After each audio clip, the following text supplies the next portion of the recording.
Hi, grade 12. Welcome to second grading sa Empowerment Technologies. So, huwag na natin ito patagalin, no? Magsimula na agad tayo ng topic because second grading is very short lang, no? It's a very short period of time. Kaya dapat magmadali tayo sa ating mga topic. So, ano ba ang topic natin? Pinakaunang lesson for the second grading. It's all about Microsoft Excel. Okay? Nung first grading, nag-aral tayo tungkol sa word processors at nag-focus tayo sa Microsoft product. So, Microsoft Word ang ginamit natin. Sa presentation software naman, ang ginamit natin ay Microsoft PowerPoint. So, ngayon punta tayo sa Microsoft Excel. Para saan ba ito? This is very useful, lalo na sa mga hmm, kakailanganin to sa negosyo. Okay? Sige, simulan na natin. Ang Microsoft Excel ay isang uri ng spreadsheet application. Okay? Spreadsheet application. Bakit spreadsheet? Bakit spread? Ano yung sabihin ng spread? Di ba spread ikalat, no? Kasi yung mga accountant dati, no, when they write records, they have to spread large sheets of paper, no, para doon nila i-type, isulat yung mga data na kailangan nila, no. Pero ngayon, hindi na nila kailangan gawin yun. Ang gagamitin nila ay itong Microsoft Excel. Ang tawag sa kanya ay spreadsheet application. Saan ba ginagamit ang mga spreadsheet application? Ginagamit siya to store, organize, and analyze data. Okay? First grading, na-tackle na natin yan. Data is raw information. Raw piece of information. So, yung mga pira-pirasong impormasyon na hilaw pa o hindi pa na-prosesa tulad ng, ano ba mga example ng data? Pangalan mo, edad, birthday, email address, o kaya naman kung produkto yan, product name, presyo niya, ilan ang supply nun, ilan ang kulang, kailan ang expiry, yun, mga data yun, no? Para makapaglagay ka ng mga data na pwede mong computein, pwede mong i-analyze, pwede mong i-organize alphabetically or anti-alphabetically, so baliktad, o kaya by from biggest to lowest, paano mo siya ma-organize sa mabilisan, paano mo siya makakompute ng mabilisan, ang gagamitin mo, ito, Microsoft Excel. For data manipulation siya, you can store data, you can organize data, and you can analyze data using spreadsheet applications like Microsoft Excel. So, ang Microsoft Excel ay isang uri lamang ng spreadsheet application. Marami pang mga brand o mga kumpanya na nag-o-offer din ng spreadsheet applications tulad ng sa Google, ang katumbas nito ay Google Sheets, no? Pero sa Microsoft, ang pangalan ay Microsoft Excel. Yan. Kung papansin nyo, dahil siya ay Microsoft product, syempre, ang itsura niya, mukha ni Microsoft. So, when you open, pag pala tinanap niyo yung icon, ito siya, oh. Yan. Yan ang icon niya, kulay green, tapos may letter X. That is Microsoft Excel. So when you look for Microsoft Excel on your computer, you double-click on it, ganito ang makikita ninyo. Ano, kamukha din sa PowerPoint tsaka Microsoft Word, no? Ang pinakauna pa rin ay yung blank. So, sa PowerPoint blank presentation, sa Word blank document, dito sa Microsoft Excel, ang makikita nyo doon sa pinakauna ay blank workbook. Tapos may mga kasama na rin doon iba pang templates. Pero dito tayo mag-focus na sa blanco para kayo mismo ang gagawa. Yan. Parts. Dahil Microsoft siya, meron din siyang ribbon. Yan, no? May ribbon sa taas which contains different tabs. Yan, may tabs na kapareho sa Microsoft Word at PowerPoint, pero may mga additional tabs din na additional tabs na additional. May mga tabs na specific for Microsoft Excel lang. Okay, no? Makikita nyo yan kapag gumagamit na tayo ng Microsoft. Next. Yung buong window, yan, ang kabuuan, ang tawag dyan ay workbook. Kaya yung isang buo kasama ribbon. Isang buong window na yan ang tawag ay workbook. Ang ibang tawag ay spreadsheet. At workbook din ang tawag or spreadsheet din ang tawag sa file na gawa sa Excel. So kapag nag-save ka ng file using Excel, yung produkto mo ang tawag dun ay workbook. Next. Yan. Kapag tinanggal mo yung ribbon sa parts, no, yung bandang baba nun, kung saan ka magta-type ng data, yung pinakapapel mo, ang tawag dun ay worksheet. Okay? At yung worksheet na to, hindi katulad to ng Microsoft Word or PowerPoint na blanco. meron siyang grid. Pag sinabing grid, ibig sabihin may mga guhit siya, no? Guhit na pababa at guhit na pahalang. Yan. Ano ba yung mga guhit na yon? Yan. Yung mga vertical, yung mga patayong linya, ang tawag doon ay columns. Okay? And they are denoted by letters. So, makikita mo o masasabi mo kung nasa ang column ka kung titingnan mo yung letter kung nasaan ka. Okay ha? Example. Ito tayo dito. Example. Oops, nawala yung Excel file. Wala sa ito, yan. Example. Yun. Ito muna tayo sa blanco. Zoom in tayo. May zoom slider din siya sa gilid. Ayan. Example. Ayan. Oh.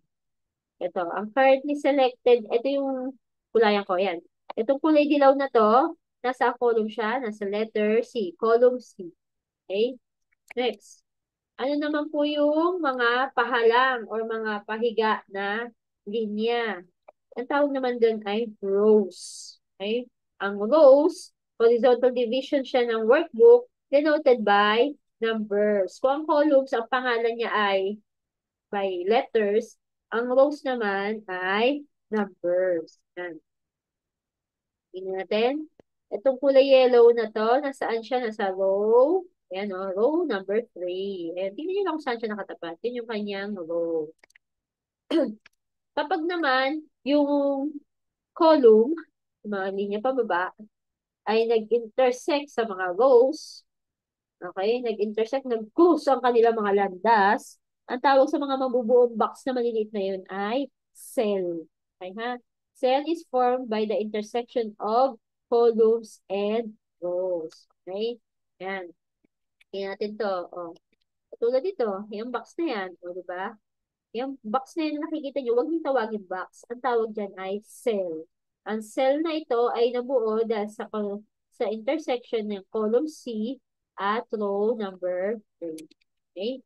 Tapos yung mga cell, meron tayo tinatawag na cell address. Okay? May cell address sila. At yung cell address, pwede nyo makita dun sa bandang kaliwa. Ang tawag sa part na yun ay name box.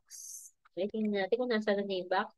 Ayun, ito oh. Ayan oh, yan ang name box. Okay? Sige. So, ito ay, tingnan natin itong yellow na yan. Nakaselect tayo sa yellow. Tapos tumingin sa name box, C3, ang cell address niyan. Mahalagang malaman ang cell address kasi pag naghahanap ka ng data mo, madali mong sabihin kung nasaan siya. Parang tao lang, di ba? Paano ka mapupuntahan ng minamahal mo sa buhay kung, or paano ka na lang, ito, huwag na lang minamahal, masyadong romantic. Paano na makakarating ang parcel mo sa bahay mo kung hindi ka nagbigay ng address, di ba? Ganun din dito. Dapat alam mo yung address ng cell para alam mo kung saan pupuntahan yung data na kailangan mo. So, example ito. Itong box na to, ang address niya ay to, column C, row 3. So, ang address niya ay C3. Okay ha? C3. Kaya, practice nga natin. Yan. Example. Ito. Ay, wala pa pala. May isa pa palang part na dapat sabihin. Ito yung formula bar. Gaya na sabi ko kanina, Microsoft Excel, nagagamit siya to compute. So, dahil magko-compute ka, syempre dapat may formula. And where can we see the formula entered on Excel? Dito, sa formula bar. Habang ikaw ay nagta-type sa active cell, yun, makikita mo rin dyan yung mga value at formula. Yan. Saan banda yan? Ito po, oh. Ayan, oh. Ito, yun. Ayan, yung part na yan. Yan ang formula bar. Katabi nung, yan, oh, function symbol. Di ba sa math function na ibig sabihin yan? Pag nakita yung function symbol, katabi niyan, yan yung formula bar. Okay? Next. Yan. Kapag grupo ng dalawa o mas maraming cells, hindi cells ang tawag, hindi cells lang ang tawag doon. Ang tawag doon ay range. Okay? Range. Paano naman po binibigyan ng cell address ang range? Kasi madami yun. O may format. To give uh, an address to a range, dapat ganito ang format. Start cell, tapos colon, end cell. Ha? Yan ang address niyan. Example.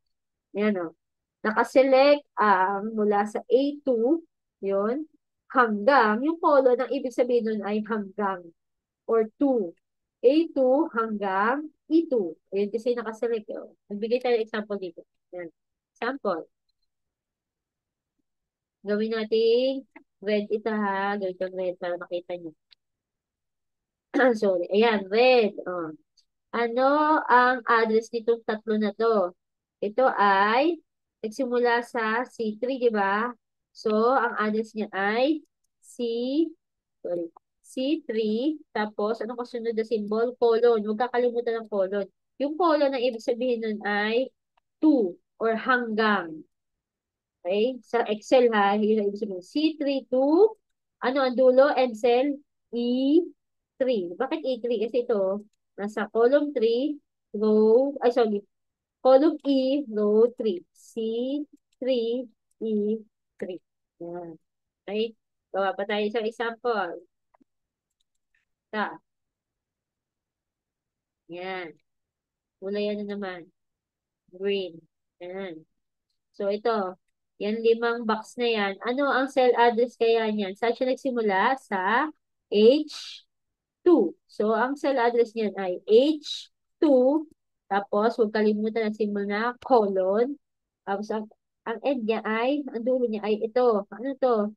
Ito ay H6. Ano? Column H, row 6. So, ang address itong green box na to ay H2 to H6. Yan. Okay, another example tayo. Ito. Yan, yung mga, itong kulay blue na cells na ito. Okay? Ah, ano ang kanyang address? So, same principle tayo. Sulat mo muna, start address. Saan ang start address? Saan man nagsimula? Eh dito, anong address ng cell na yan? Yan ay nasa column K at row 2. So, ang address niya ay K2. K2 ang starting cell. K2, starting cell, followed by colon. Yan. Ano naman yung end cell or ending cell? Ito, yung nasa dulo. Ito yun. Ito. Ano, nasa column siya? Letter L, tapos number 5. So, ang end cell natin ay L5. So, this is the address of this range. Ang range na cells na to, actually tinawag na range kasi more than one. One cell. Kapag isa lang, ito, yan. Pag isa lang, cell. Pag madami, range. Kung cell lang, so, simple lang ang address niya, isulat mo lang. Ang cell address niya ay, ah, ibigay mo na yung letter ng column, tapos number ng row kung nasaan siya. Ito ay N2. Kapag naman madami, ang tawag ay range. Kapag range ang bibigyan mo ng address, dapat meron kang start cell kung saan nagsimula na cell. Tulad dito, sa K2 siya nag-start. Ayan, no, makikita mo sa name box, K2. Yan. At nagtatapos siya sa L5. Ito, L5. Yan. Tapos, hindi pwedeng K2, L5 lang isusulat mo. Dapat, para i-denote na siya isang range that may colon sa pagitan. So, hanggang dyan lang muna, no? Baka kasi na malunod na yung ibang hindi pa sanay sa computer. Siyempre, yung iba marunong na, yung ba ay hindi pa. I-practice muna natin yung cell addressing kasi mahalaga yung cell addressing. Kapag hindi ka marunong mag-address ng cell mo, ay magkakamali-mali ka kapag nagko-compute na tayo. So, on Friday, yes, we do not have face-to-face classes, pero magbibigay uli ako ng another video. It's all about computation naman. How do we compute using Microsoft Excel? Pero for the sheet work today, for the short quiz today, your focus will be on addressing. Sabihin nyo lang kung ano ang address ng cell na tinutukoy ko. Okay? Yun lamang. Maraming salamat for viewing this short video at sana meron kayong natutunan. Maraming salamat.